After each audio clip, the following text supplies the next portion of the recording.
ಯಾರು ಬಂದಿದ್ರು ಚುನಾವಣಾ ಆಯೋಗದವ್ರು ಬಂದಿದ್ರ ಯಾರು ಬಂದು ರೈಡ್ ಮಾಡಿದ್ರು ಏನ್ ಹೇಳಿದ್ರು ಸರ್ ಮನೇಲಿ?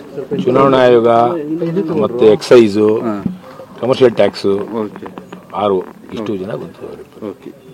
ಏನಕ್ಕೆ ರೈಡ್ ಮಾಡಿದ್ರು ಏನಂತೆ? ಅವರು ಇವತ್ತು ದುಡ್ಡು ಹಂಚೋ ಕಾರ್ಯಕ್ರಮ ಇತ್ತು. ಎಲ್ಲಿ? ಈ ವಾರ್ಡಲ್ಲಿ ಕಾಂಗ್ರೆಸ್ ದುಡ್ಡು ಹಂಚೋ ಕಾರ್ಯಕ್ರಮ ಇತ್ತು. ಸೊ ನಾವಲ್ಲಿ ಅಡ್ಡ ಆಗ್ತೀವಿ ಅಂತೇಳಿ ಇಲ್ಲಿಗೆ ಬಂದು ನಮ್ಮನ್ನ ನಿಲ್ಸಿದ್ರೆ ಅಲ್ಲಿ ಕೊಡ್ಬೋದು ಅಂತೇಳಿ ಕೊಡ್ತೇವೆ ಅಷ್ಟೇ. ಪ್ಲಾನ್ ಮಾಡಿ ಈ ತರ ಮಾಡಿದಾರೆ ಅನ್ಸುತ್ತೆ ಸರ್. ಏನಾಗಿದೆ, ಈ ಚುನಾವಣೆ ಈ ವಾರ್ಡಲ್ಲಿ ಕಳೆದ ಬಾರಿ 18,000 ವೋಟ್ ಲೀಡ್ ಕೊಟ್ಟರು. ಸೊ ಈಗ MP ಎಲೆಕ್ಷನ್ ಮತ್ತೆ ಅದೇ ಮರುಕಳಿಸುತ್ತೆ ಅಂತೇಳಿ ಅವ್ರಿಗೆ ಅನಿಸಿದೆ ಅಂತ ಕಾಣುತ್ತೆ. ಸೊ ಅದಕ್ಕೋಸ್ಕರ ನಮ್ಮನ್ನ ಕಂಟ್ರೋಲ್ ಮಾಡೋಕ್ಕೋಸ್ಕರ ಇದನ್ನ ಮಾಡಿದ್ದಾರೆ ಅಂತ ಅನಿಸುತ್ತೆ. ಈಗೇನು ಮಾಹಿತಿ ಇದೆಯಾ ನಿಮಗೆ ದುಡ್ಡು ಅಂತ ಇರೋ ಬಗ್ಗೆ?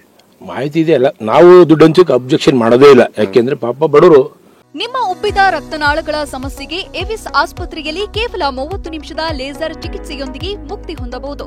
ಹೆಚ್ಚಿನ ವಿವರಗಳಿಗಾಗಿ ಸಂಪರ್ಕಿಸಿ 8088837300. ದುಡ್ಡು ಇಸ್ಕೊಂಡ್ಲಿ, ನಾವೇನು ಬೇಡ ಅಂತ ಯಾರಿಗಾದ್ರೂ ಕೊಡ್ಲಿ, ಇವರು ಕೊಡ್ಲಿ ಅವರು ಕೊಡ್ಲಿ, ದುಡ್ಡು ಇಸ್ಕೊಂಡ್ಲಿ. ಅವ್ರ ಬಗ್ಗೆ ನಾವು ನಮ್ಮ ಹುಡುಗ ಕೇಳಿ ಯಾರು ನೆನ್ನೆ ಹೇಳಿದ್ರು ದುಡ್ಡು ಯಾರು ಹೋಗಲ್ಲ. ನಾವು ಯಾರಿಗಾರು ಕೊಡ್ಲಿ, ಇಸ್ಕೊಂಡ್ಲಿ, ದುಡ್ಡು ಇಸ್ಕೊಂಡು ನಾವು ಅದಕ್ಕೆ ಅಬ್ಜೆಕ್ಷನ್ ಮಾಡಲ್ಲ.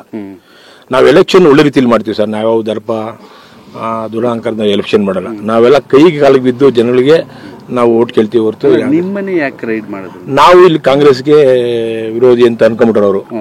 ನಾವು BJP ಕೆಲಸ ಮಾಡ್ತೀವಿ, ಮಂಜುನಾಥ್ ಕೆಲಸ ಮಾಡ್ತೀವಿ. ನಾವು ಯಾವ ಪಾರ್ಟಿಗೂ ವಿರೋಧ ಅಲ್ಲ, ನಮ್ಮ ಪಾರ್ಟಿಗೆ ನಾವು ಕೆಲಸ ಮಾಡ್ತೀವಿ. ಅಲ್ಲ, ಅಧಿಕಾರಿಗಳನ್ನ ಮಿಸ್ಯೂಸ್ ಮಾಡ್ಕೊಂತ ಇದಾರ. ಈ ಪಾಪ ಅಧಿಕಾರಿ ಗೊತ್ತಾಯ್ತಲ್ಲ, ಈಗ ಅಧಿಕಾರಿಗಳು ಬಂದ್ರು ಪಾಪ, ಅವ್ರು ಹೇಳಿದ್ರು ಪಾಪ ಏನೋ ನಾವು ಬಹಳ ತಂಪಾಗುತ್ತೆ ಅಂತ ಬಹಳ ಸೆಕೆ ಆಗೋಯ್ತು ಇಲ್ಲಿ ಅಂತಂದ್ರು.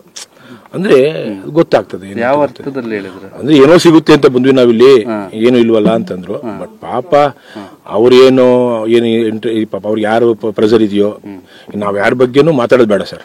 ನಮ್ ಬಗ್ಗೆ ನಾವು ನಮ್ ಕೆಲಸ ಮಾಡಿ. ಸರ್ಕಾರ ಇರೋದ್ರಿಂದ ಮಿಸ್ಯೂಸ್ ಮಾಡ್ಕೊಂತ ಇದಾರೆ 100% ಸರ್. ಅದು ಸರ್ಕಾರದಿಂದ ಪಾಪ ಅವ್ರಿಗೆ RO ಸಾಹೇಬರಿಗೆ ಒಂದು 100 ಫೋನ್ ಬಂದಿರ್ಬೇಕು. ಯಾಗಾದ್ರೂ ಮಾಡಿ ಏನೋ ಹುಡುಕಿ ಅಂತ. ಪಾಪ ಅವ್ರು ತಪ್ಪಲೇನೂ ಬಿಡಿಲ್ಲ, ಮನೇಲಿ ಅಡಿಗೆ ತಪ್ಪಲೇನೂ ಬಿಟ್ಟಿಲ್ಲ, ನಮ್ದು ಅದನ್ನು ಹುಡುಕಿದ್ದಾರೆ. ಏನು ಸಿಕ್ಕಿಲ್ಲ ಪಾಪ. ಇದ್ರ ತಾನೇ ಸಿಕ್ಕೋದು, ಸಿಕ್ಕಿಲ್ಲ ಪಾಪ. ಅವ್ರಿಗೆ ಗೊತ್ತಾಯ್ತು ಇದ್ರೊಳಗೆ ಏನ್ ಜಿನಾನಿಟಿ ಅಂತ ಗೊತ್ತಾಯ್ತು. ಸೊ ಅದರಲ್ಲಿ ನಮ್ಮ ಮನೇಲಿ ಸ್ವಲ್ಪ ನಾವ್ಯಾರು ಡ್ರಿಂಕ್ ಮಾಡೋ ನಮ್ಮ ಅಮ್ಮಗ ನಾಮಕರಣ ಇತ್ತು. ಸೊ ಅದಕ್ಕೋಸ್ಕರ ಸ್ವಲ್ಪ ಲಿಕ್ಕರ್ ಇತ್ತು. ಅಂದ್ರೆ ಇದೆಲ್ಲ 8 ವರ್ಷ 10 ವರ್ಷದ ಲಿಕ್ಕರ್, ಇವತ್ತಲ್ಲ. ಈಗ ಹೊಸದಾಗಿ ಎಲೆಕ್ಷನ್ ಲಿಕ್ಕರು ಅಲ್ಲ ಅದು, ಈಗ ತಂದಿರೋ ಲಿಕ್ಕರು ಅಲ್ಲ ಅದು. ಅದು ಬರ್ಡೇಗೋಸ್ಕರ ಇಟ್ಟಿದ್ದು. ಅದು ಬರ್ಡೇ ಕೋಡ್ ಆಫ್ ಕಂಟೆಂಟ್ ಇಂದ ಪೋಸ್ಟ್ ಬನ್ ಆಯ್ತು.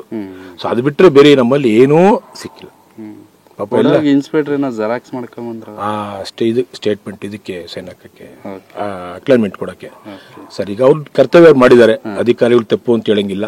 ಪಾಪ ಅವರು ROನು 10 ಸರಿ ಹೋದ್ರು, 10 ಸರಿ ಬಂದ್ರು. ನಾನು ಏನು ಮಾಡಕ್ ಆಗ್ತಾ ಇಲ್ಲ ಸರ್ ಅಂತ ಹೇಳ್ತಾ ಇದ್ರು ಅವ್ರಿಗೆ. ಅವ್ರು ಏನಾದ್ರು ಮಾಡಿ ಇವತ್ತು ನಾಳೆ 2 ದಿವಸಕ್ಕೆ ಅರೆಸ್ಟ್ ಮಾಡ್ಬಿಡ್ರಿ ಅವ್ರನ್ನ, 2 ದಿವಸಕ್ಕೆ ಅರೆಸ್ಟ್ ಮಾಡಿ ಎಲೆಕ್ಷನ್ ಆಗ್ಬಿಡ್ಲಿ ಅಂತ ಹೇಳ್ತಾ ಇದ್ರು. ಅವ್ರ ಪಾಪ ಇಲ್ಲ, ಯಾರೋ ಹೇಳ್ತಾ ಇದ್ರು ಫೋನಲ್ಲಿ ಅವ್ರಿಗೆ. ಅವ್ರು ಹೇಳಿದ್ರು ಇಲ್ಲ, ಏನೂ ಇಲ್ಲ ಸರ್, ಏನು ಮಾಡಕ್ಕಾಗಲ್ಲ ಅಂತ ಹೇಳ್ತಾ ಇದ್ರು. ಸೊ ಇಲ್ಲಿ ಎಲ್ರಿಗೂ ದೇವ್ರು ಒಳ್ಳೇದು ಮಾಡ್ಲಿ ಸರ್, ಎಲ್ರಿಗೂ ಒಳ್ಳೇದು ಮಾಡ್ಲಿ. ಮಂಜುನಾಥ್ ಅವ್ರು ಗೆಲ್ಲಿ, ಮೋದಿ ಸರ್ಕಾರ ಬರ್ಲಿ.